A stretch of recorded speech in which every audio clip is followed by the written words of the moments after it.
Soviet spy satellite Cosmos 1382 detects the launch of a nuclear missile. Location, near a US missile base in Montana. Threat assessment, maximum probability. The emergency protocol is clear. Relay the alarm to Central Command without delay. A counterattack must be initiated immediately. Thousands of Soviet nuclear warheads stand ready for launch, and so do the American missiles. Many carry over 50 times the explosive power of Fat Man, the atomic bomb dropped on Nagasaki. More than enough to wipe out humanity. The logic of the Cold War: mutually assured destruction. Whoever fires first dies second. The man responsible for making one of the most important calls in history is Soviet Lieutenant Colonel Stanislav Petrov. Are the Americans really attacking the Soviets? His report could trigger World War III, and with it, the end of civilization.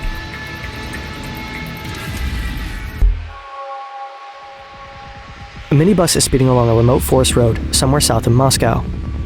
Stanislav Petrov is on his way to work. Tonight, he's filling in for a colleague on the night shift. About 10 minutes in, the minibus pulls up to a military checkpoint. A plain metal plaque by the gate reads, "Center for the Observation of Celestial Bodies." Officially, this place doesn't exist. It's not marked on any map. Tall white concrete walls shut it off from the outside world. Here, in the Serpukhov 15 bunker, Petrov is about to begin his shift. He's the shift commander for the Soviet Union's early warning system, OKO. His job is to trigger the alarm if the system detects a nuclear strike. Today, around 80 employees are under his command. 4 quiet, uneventful hours pass. But at 12:15 a.m., the alarm goes off.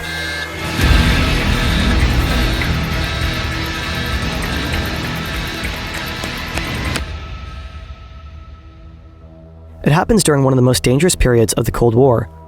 Since the late 1970s, tensions have been rising in a new spiral of escalation. Since 1977, the Soviet Union deploys new medium-range ballistic missiles in Ukraine and Belarus. In response, the West introduces the so-called NATO double-track decision. Starting in 1983, similar missiles will be stationed across Europe. These new missiles can independently lock onto their targets. A few weeks after the NATO decision, Soviet troops roll into Afghanistan. The Soviet Union wants to prevent the collapse of a communist regime that has seized power in a military coup along its southern border. The invasion sparks outrage in the West. In response, the West begins backing Islamist insurgents. In 1981, newly elected US President Ronald Reagan unveils an aggressive rearmament plan. He even orders an assessment of whether the United States could win a nuclear war. Soviet leader Yuri Andropov becomes convinced that NATO is preparing a surprise attack.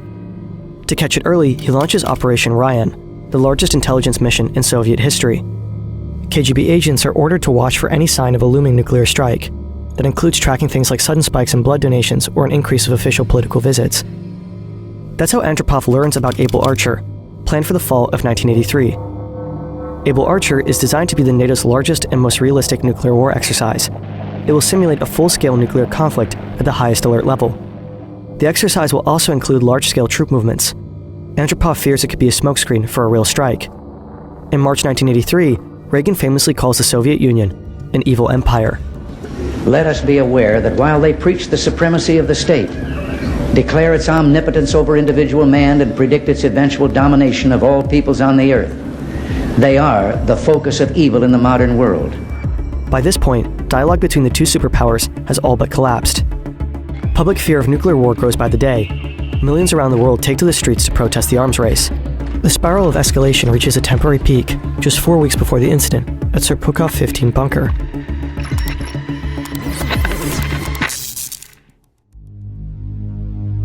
It's September 1st, 1983. A South Korean Boeing 747 is en route from New York to Seoul. On board, 269 civilians, including 61 Americans and a US congressman. What they don't know, the plane has veered off course. A misprogrammed autopilot is steering them straight into Soviet airspace. To the Soviets, every unexpected move looks like espionage. Soviet fighter jets scramble into the sky, one of them flown by Major General Gennady Osipovich. He spots a large passenger plane, its navigation lights clearly visible, not exactly what you'd expect from a spy plane. Osipovich radios in his report.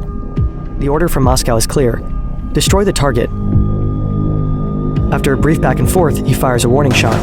No reaction from the passenger plane. Then he launches 2 missiles.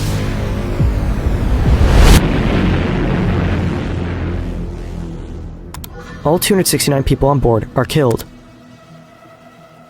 At first, the Soviet Union denies any responsibility. 5 days later, they admit the attack, claiming they genuinely believed the plane was on a spy mission.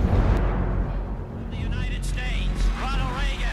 United States quickly turns the tragedy into a powerful propaganda weapon.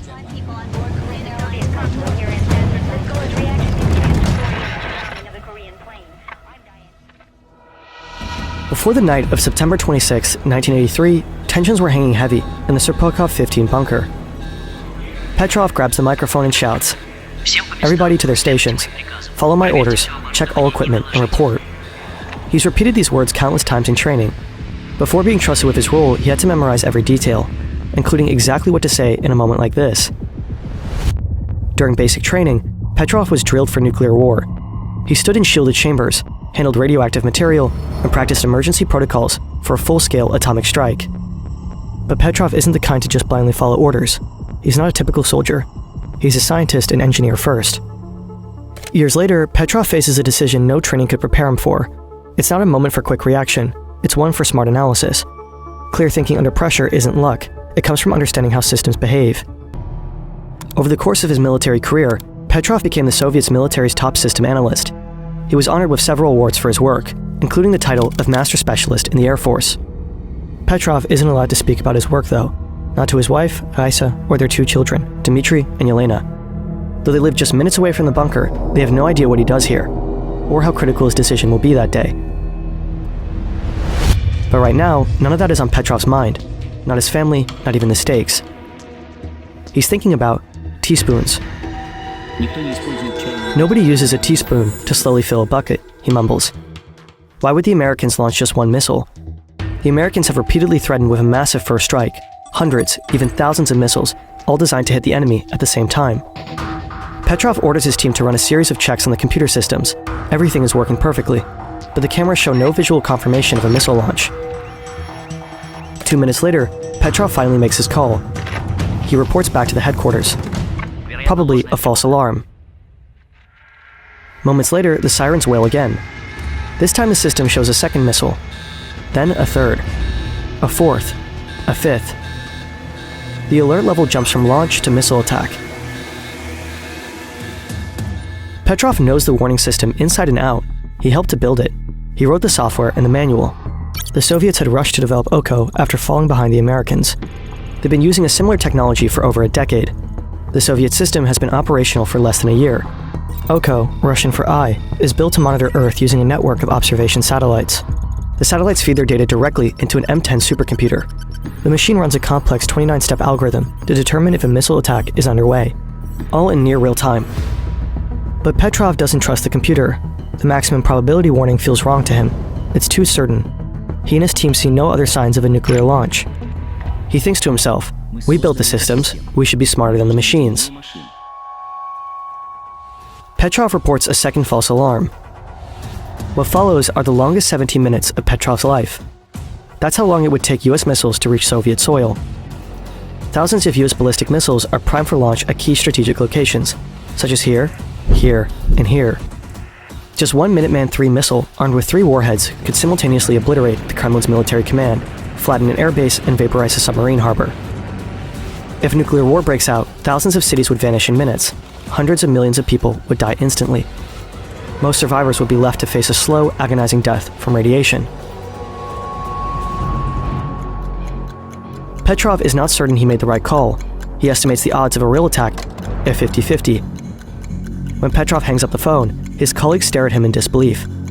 He's just broken protocol, without a shred of proof that the warning system was wrong. A storm of questions must be racing through Petrov's mind. What if I am wrong, and missiles really are on their way? Would that be my fault? But what if it is a false alarm? Could I live with millions of lives on my conscience? In the end, Petrov relies on only one thing, his instincts. He refuses to be the man who starts World War III.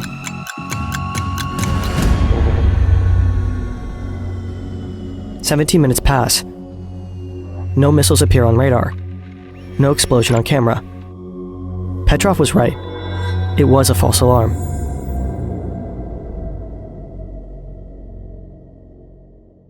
Months later, an investigative committee uncovers the cause of the false alarm. a rare and almost deadly chain of coincidences. A unique alignment of high-altitude clouds and sunlight produced a reflection, one the satellite mistook for a missile launch. And all of this happened directly over an American military base. The satellite's sensors were overly sensitive to light reflections. At the time of the alert, the sun was setting over Montana. That boundary between day and night often produces unclear satellite images. Immediately after the incident, this vulnerability was corrected. A while later, the system got an upgrade. The new OCO-1 generation could also determine the exact trajectory and thus the intended target of a nuclear missile. But the system would never again display a warning. The man who saved the world from nuclear war was never recognized as a hero in his own country. No public honor, no monument, not even a promotion. Instead, his supervisor asked him why he hadn't logged the incident properly. Petrov explained. He had the phone in one hand, the microphone in the other. He didn't have a third, and writing it down later would have been forgery. He received a formal reprimand. Apparently, the military leadership was less interested in the truth and more in finding a scapegoat for the system's failure. A year later, Petrov was forced to submit a request to leave the military of his own accord. Whether it was truly voluntary is highly doubtful. After that, Petrov moves with his family to a quiet suburb outside Moscow. For nearly a decade, he works at the research institute that built the OCO system.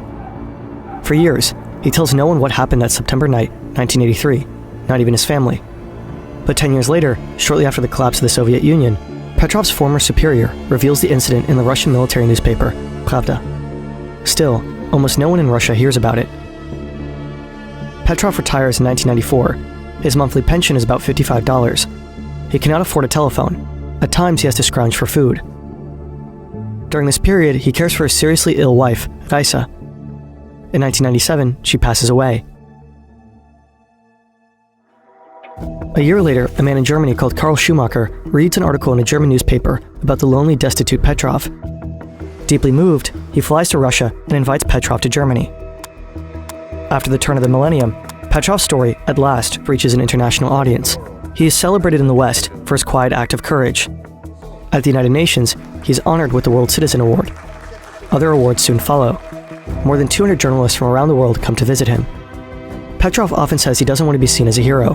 He was just doing his job and fulfilling his duty. But he also adds, "The world can be glad that I was in command that night, and not some blindly obedient military man." In 2014, Petrov's story is told in a documentary. The film opens with him hurriedly hiding a bottle of beer under the couch, just before the journalists arrive. He's portrayed as a foul-mouthed, temperamental alcoholic. Many scenes are clearly staged.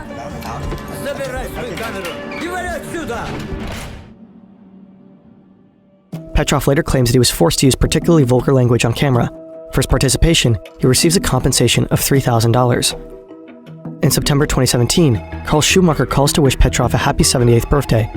But this time, it isn't Petrov who answers, it's his son. He tells him that Petrov has died a few months earlier, quietly, without the world noticing.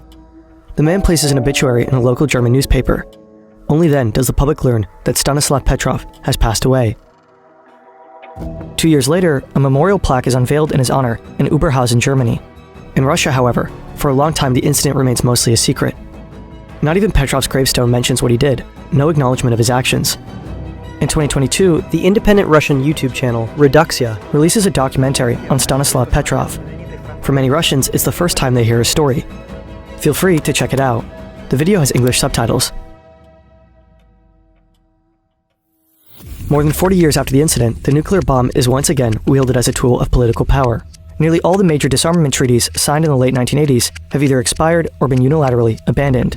The international security architecture built during that era has largely collapsed. Today, nearly all nuclear-armed states are rearming. Their nuclear arsenals are being continuously modernized. In 2025, the doomsday clock stands at 89 seconds to midnight, closer to global catastrophe than ever before, according to the world's leading nuclear scientists. Well, maybe not as close as on that fateful September night, more than 40 years ago. Until his death, Petrov warned that humanity's greatest danger is its own fallibility. One way or another, you always need a person to order a launch of one of these weapons, and a person can always make a mistake.